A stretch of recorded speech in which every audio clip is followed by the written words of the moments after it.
تقسيم الجواز موناليزا وادهم مختومه بختم المأذون، لان حضرتك عارف ان التوثيق بياخد حوالي اسبوع او اكتر.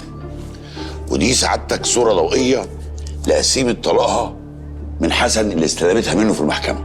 يا فندم انا لو اعرف ان هو ردني هتجوز رسمي ازاي بس؟ وانت يا ادم ما كنتش تعرف ان انا لسه متجوزه حسن؟ خالص يا فندم. انا كل اللي اعرفه هو ان انا اتجوزت واحده كانت مطلقه. موضوع ان هو ردها ده انا لسه عارفه قبل ما ادخل لحضرتك على طول.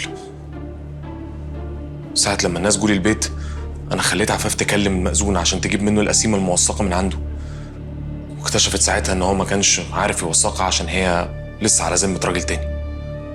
انا مظلوم يا فندم، مظلوم. انا كل اللي عملته ان انا حبيت واحده كانت مطلقه، ما عملتش اي حاجه تانية.